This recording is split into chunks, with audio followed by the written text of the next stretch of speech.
नमस्कार, जनता टीवी देख रहे हैं आप। मैं हूं आपके साथ अमन त्रिपाठी। बुलेटिन में रुक करेंगे कुछ अहम खबरों की ओर। उत्तर प्रदेश में बीजेपी कार्य समिति की बैठक में लोकसभा चुनावों में हार की समीक्षा कम, ब्लेम गेम ज्यादा हुआ है। मतलब साफ है कि उत्तर प्रदेश बीजेपी में सब कुछ ठीक नहीं चल रहा। देखिए हमारी एक खास रिपोर्ट। क्या यूपी बीजेपी में सब ठीक चल रहा है? बीजेपी में हो रही सीएम योगी की खिलाफत। सीएम योगी और केशव मौर्य के बयान दे रहे बड़े संकेत।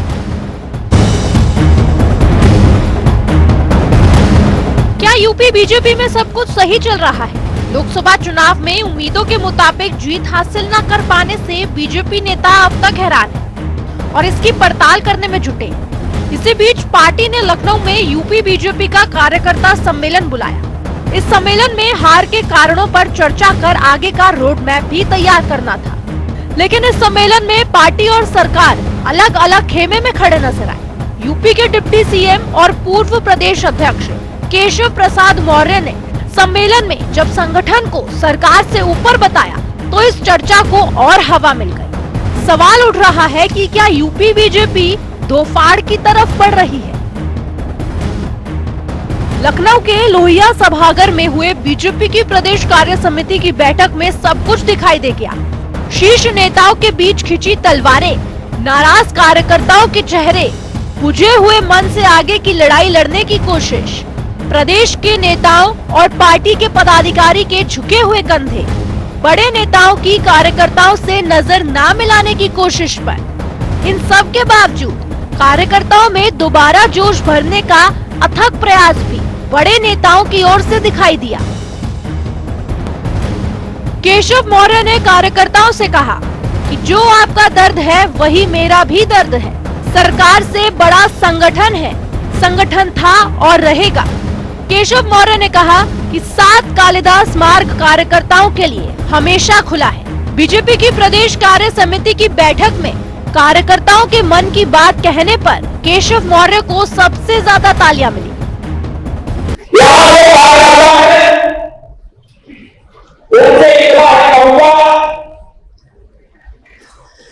आवाज को यहाँ सरकारी व्यवस्था में 7 कालिदास दिया।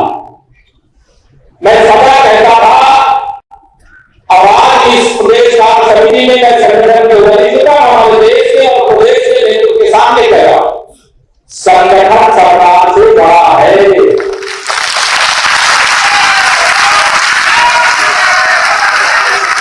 संगठन से बड़ा कोई नहीं होता है। संगठन सरकार से बड़ा है, बड़ा था, बड़ा रहेगा।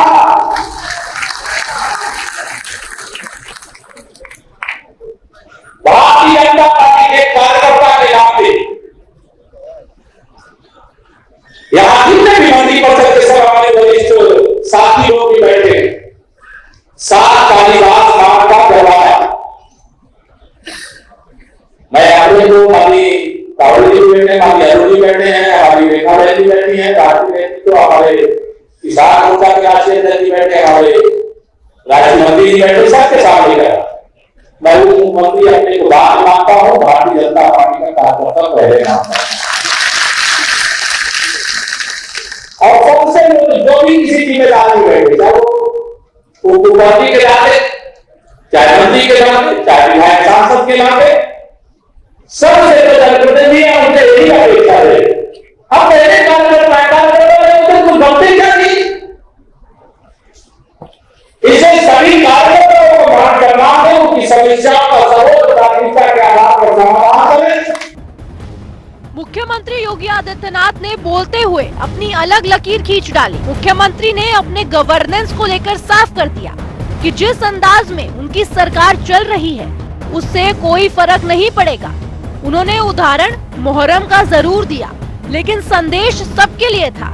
जब संगठन के बड़े नेता प्रदेश अध्यक्ष से लेकर केशव मौर्य तक कार्यकर्ताओं की बात कर रहे थे तो उसका जवाब मुख्यमंत्री योगी आदित्यनाथ ने ये कहकर दिया कि जब विपक्ष झूठ नेगेटिव बढ़ा रहा था तो हमारे कार्यकर्ता जवाब क्यों नहीं दे पाए।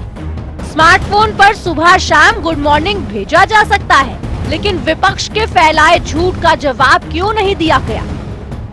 वोटों की शिफ्टिंग होती है और कहीं पर जब हम लोग ये मान करके चलते हैं कि आत्मविश्वास में कि हम तो जीत ही रहे हैं, तो अति आत्मविश्वास कहीं ना कहीं हम लोगों को जहां चोट पहुंचाने में, उस विश्वास पर खरा उतरने में, उन अपेक्षाओं पर खरा उतरने में, जहां कहीं ना कहीं उस विश्वास पर कहीं ना कहीं चोट पहुंची, जिस विपक्ष ने चुनाव के पहले हिम्मत हार करके बैठ गया था, वो आज फिर से उछल कूद करने का कार्य कर रहा है। लोकसभा चुनाव के पहले हम सब इस बात को जानते हैं कि भारतीय जनता पार्टी ने प्रधानमंत्री मोदी जी के नेतृत्व में उत्तर प्रदेश में 2014, 2017, 2019 और 2022 में भारी सफलता प्राप्त करते हुए विपक्ष को उसकी वास्तविक स्थिति तक पहुंचाने का कार्य किया था और लगातार उस पर दबाव बनाए रखा था। कोई संदेह नहीं, 2014 में जितना मत प्रतिशत भारतीय जनता पार्टी के पक्ष में था, 2017 में जितना मत प्रतिशत भारतीय जनता पार्टी के पक्ष में था, 2022 में जितना मत प्रतिशत भारतीय जनता पार्टी के पक्ष में था, 2024 में भी आप सभी कार्यकर्ताओं के संघर्ष से, प्रयास से, प्रधानमंत्री मोदी जी के नेतृत्व में, माननीय राष्ट्रीय अध्यक्ष जी के नेतृत्व में भारतीय जनता पार्टी उतना वोट पाने में सफल रही। चाहे संगठन हो या सरकार, अब देखना ये है कि क्या खिंची हुई तलवार में बयान में जाती है या फिर आने वाले वक्त में उत्तर प्रदेश शीर्ष स्तर पर मचा घमासान यूं ही बना रहता है। स्पेशल डेस्क, जनता टीवी।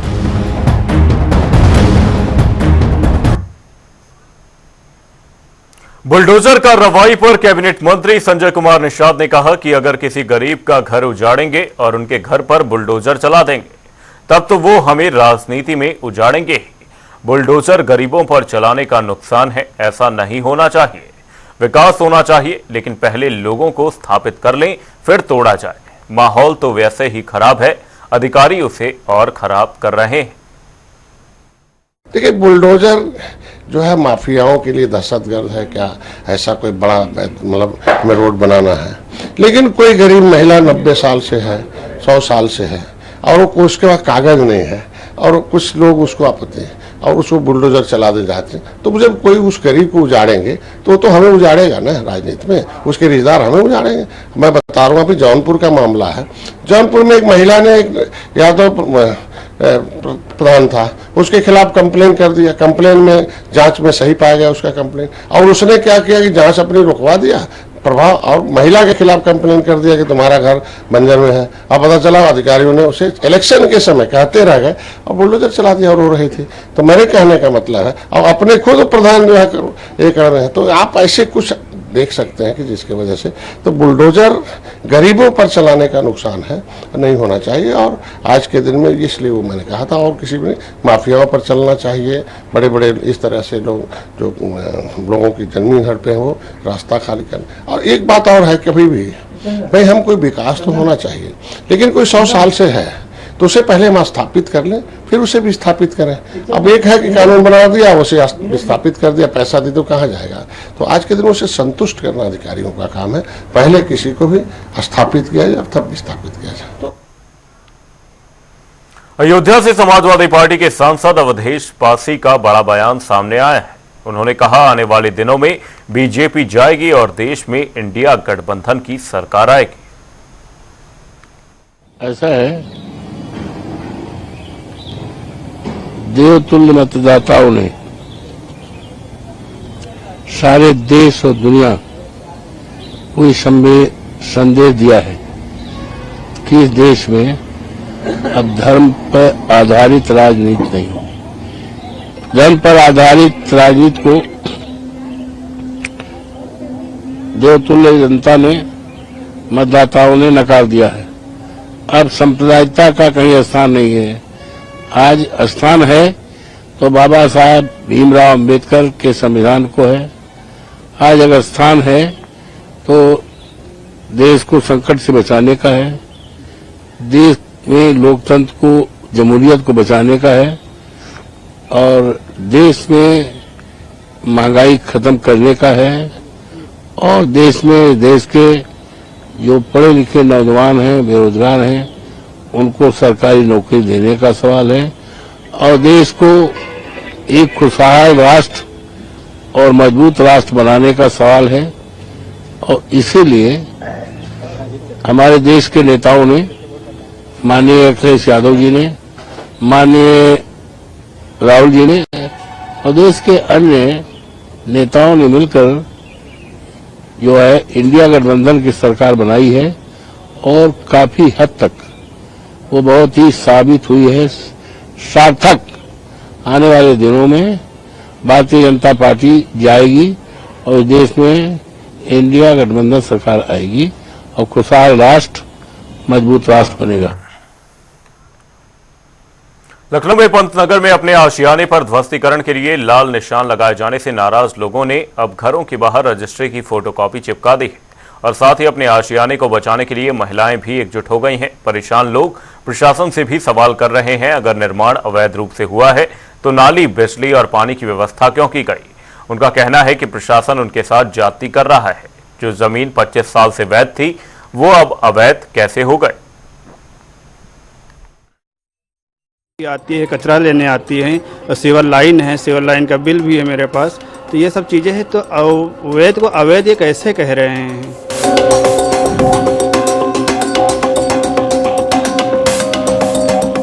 आपने यहाँ तमाम दस्तावेज लगाए हैं, कौन कौन से दस्तावेज है, वजह क्या है लगाने की?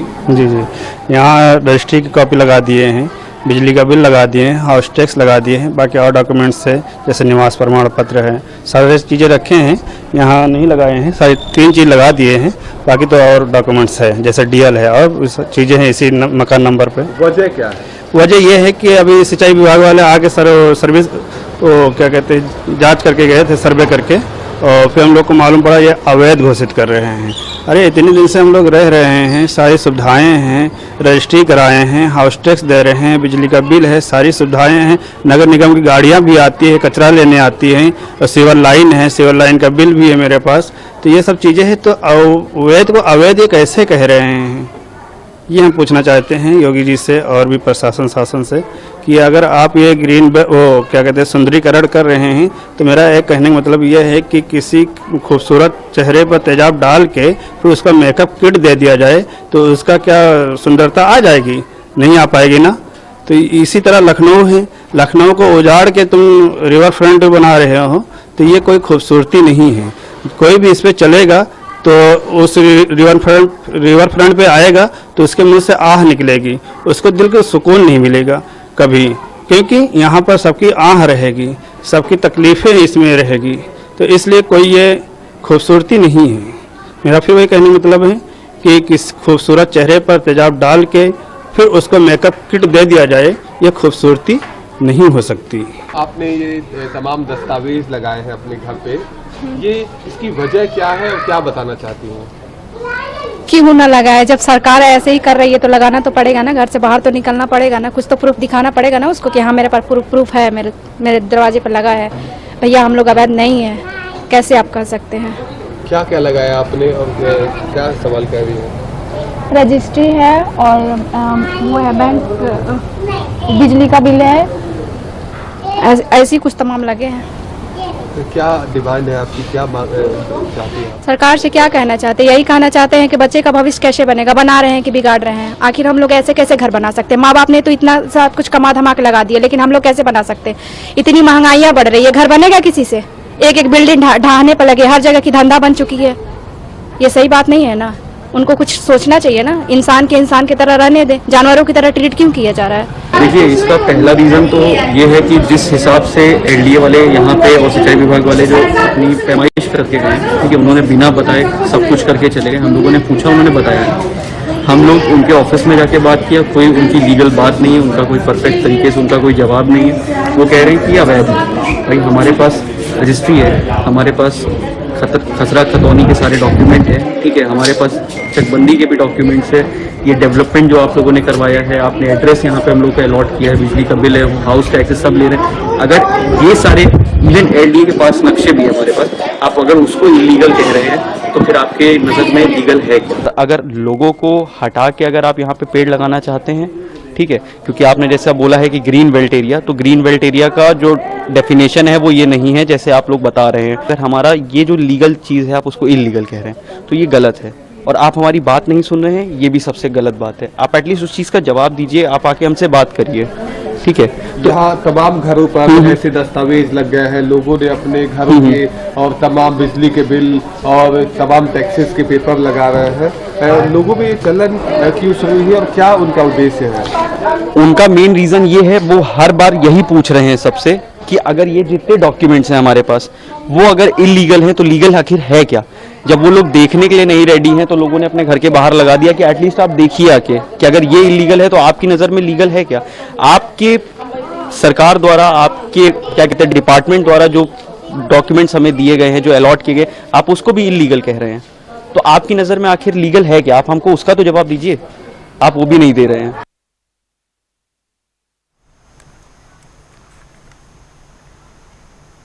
बुलेटिन में रुक करेंगे एक बड़ी खबर की और बड़ी खबर, बड़ी जानकारी ग्रेटर नोएडा से आपको बता रहे इस वक्त की ये बड़ी खबर।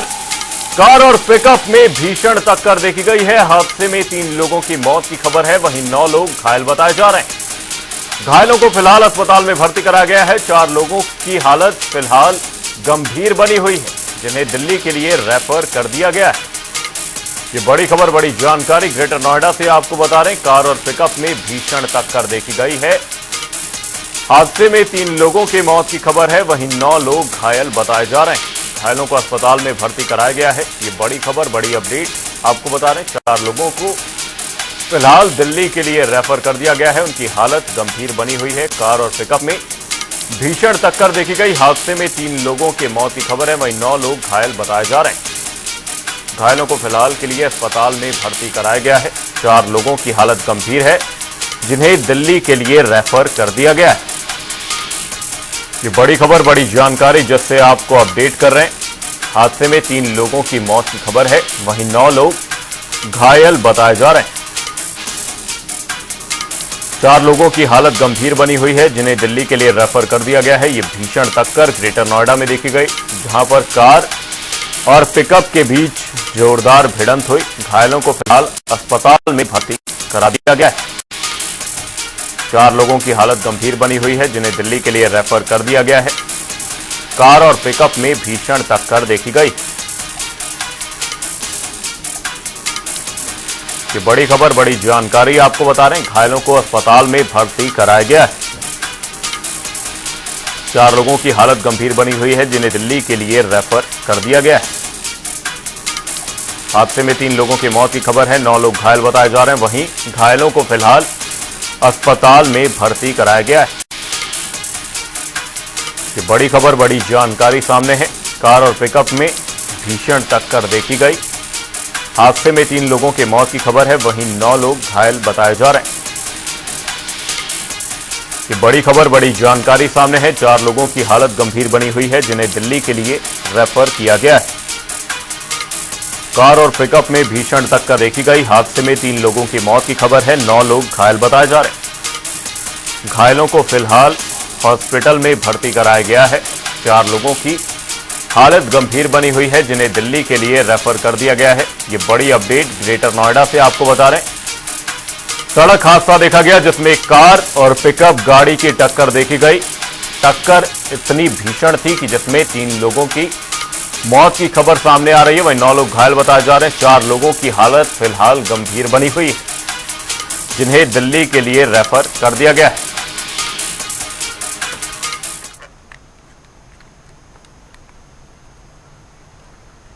बुलेटिन में रुक करेंगे 4 मिनट में 18 मंडल की खबरों की ओर। फतेहपुर में नन्हे विज्ञानी का कमाल, जुगाड़ से बनाई बैक गियर वाली चार्जिंग बाइक, मात्र 40,000 रुपए का आया खर्च।